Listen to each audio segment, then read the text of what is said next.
Berikut penjelasannya.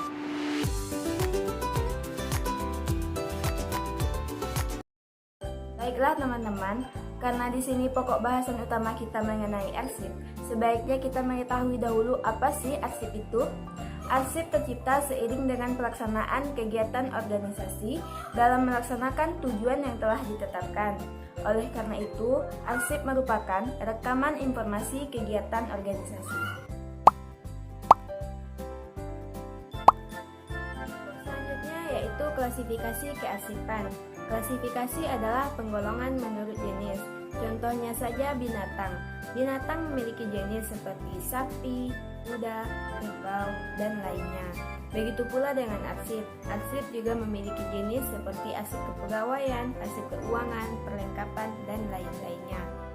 Kegunaan klasifikasi yaitu untuk mempermudah dalam penemuan kembali arsip bila sewaktu-waktu dibutuhkan. Maka dari hal tersebut, klasifikasi harus pula dilengkapi dengan kode, indeks, tunjuk silang, dan indeks relatif. Klasifikasi terbagi atas dua jenis. Yang pertama, klasifikasi fasilitatif, dan yang kedua, klasifikasi substantif. Klasifikasi fasilitatif yaitu klasifikasi yang mencerminkan tugas-tugas penunjang organisasi, contohnya kepegawaian dan keuangan. Sementara itu, klasifikasi substantif yaitu klasifikasi yang mencerminkan tugas-tugas operasional atau pokok organisasi. Selanjutnya yaitu sistem pemberkasan. Sistem pemberkasan adalah cara atau metode penyimpanan arsip secara sistematis ke dalam peralatan menurut aturan yang telah direncanakan, termasuk proses penentuan indeks, kode penyusunan, dan penempatan arsip dengan cara yang sistematis sehingga dapat dengan mudah, cepat, dan tepat ditemukan bila diperlukan. Untuk selanjutnya, peralatan pemberkasan. Peralatan pemberkasan ada beberapa seperti 1. Filing cabinet, 2. Roll of bag, yang ketiga sekat, di mana sekat berfungsi untuk mengelompokkan arsip berdasarkan urutan abjad sehingga akan mempermudah untuk menentukan lokasi arsip secara tepat dan cepat. Dan yang keempat yaitu folder, tempat seperti map yang terbuat dari bahan kertas yang berfungsi untuk menempatkan arsip. Selanjutnya, kode klasifikasi kearsipan. Kode berfungsi sebagai alat untuk membantu dalam menghubungkan urutan masalah dalam skema klasifikasi. Unsur kode adalah huruf dan angka. Skema klasifikasi fungsional menerapkan sistem alfanumerik. Sistem ini merupakan penggabungan antara unsur angka dan huruf. Huruf untuk kode pokok masalah, sedangkan angka untuk dari sekunder sampai dengan tersier. Inilah beberapa arsip pribadi yang akan saya beri kode, yaitu ada ijazah SMP, ada kartu keluarga, ada akta kelahiran, dan ada rapor SMP. Baiklah, saya telah mengklasifikasi arsip-arsip ini dan masuk ke dalam masalah fasilitatif. Untuk pengkodean saya menggunakan sistem alfanumerik di mana penggabungan huruf dan angka. Huruf sendiri untuk pokok masalah, sedangkan angka penggolongan dari jenis sekunder sampai tersier. Untuk ijazah SMP saya masuk ke dalam pembinaan sekolah menengah pertama, di mana kodenya yaitu DM0203 penilaian hasil belajar.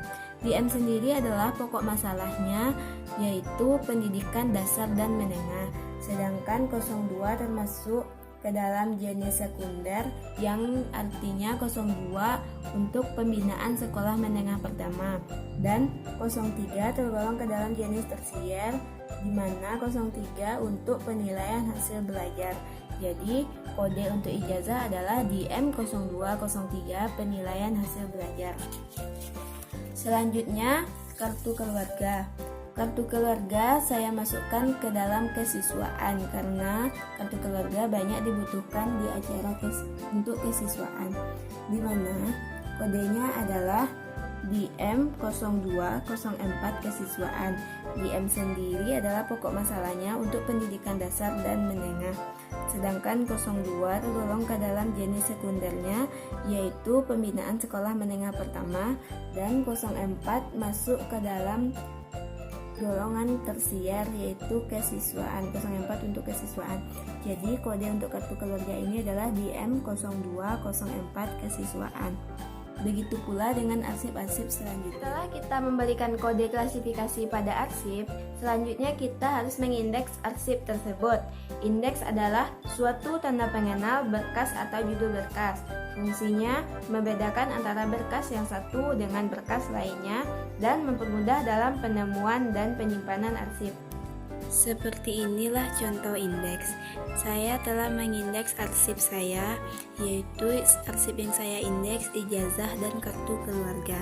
Saya menggunakan indeks nama untuk ijazah, terdiri dari 3 suku kata, unit 1-nya Putri, unit 2 Karina, dan unit 3 Tunggal. Sementara untuk kartu keluarga, saya hanya mengindeks nama kepala keluarga yang terdiri dari 1 kata, yaitu Zainar, dan unit 1-nya juga Zainar. Selanjutnya indeks relatif. Indeks relatif merupakan subsistem dari skema klasifikasi arsip, yang yaitu fungsinya untuk memudahkan dalam pencarian golongan subjek saat melakukan penataan arsip atau filing. Untuk sekedar diketahui, indeks relatif berbeda dengan daftar indeks. Indeks relatif disusun dari skema klasifikasi, sedangkan daftar indeks disusun dari indeks file atau berkas. Inilah contoh penulisan indeks relatif. Indeks relatif ditulis harus berdasarkan abjad pada tabel. Akhirnya kita sampai kepada tahap yang terakhir, yaitu melakukan penyimpanan berkas. Penyimpanan berkas yaitu kegiatan memasukkan arsip ke dalam folder-folder yang sesuai. Berikut videonya. Baiklah, di sini kita akan melakukan penyimpanan arsip. Peralatannya yaitu ada map sebagai folder dan ada sekat. Lalu ada arsip-arsip yang telah diberi kode tadi. Langkah pertama, kita kelompokkan arsip ini sesuai kodenya, di mana tadi ada penilaian hasil belajar terdiri atas 2 item dan kesiswaan ada 2 item pula. Lalu arsip-arsip ini diberi sekat sesuai dengan kode yang ada pada sekat. Pada sekat juga diberi kode seperti ini, yaitu tujuannya untuk mempermudah penemuan kembali arsip. Setelah itu, kita masukkan arsip tersebut ke dalam folder seperti ini. Bila kita ingin mencari arsip, kita bisa melihat dari kode yang ada di sini dan lebih mudah ditemukan. Tidak lupa pula di bagian ini ditulis subjek di folder subjek dari arsip ini, yaitu pendidikan menengah pertama.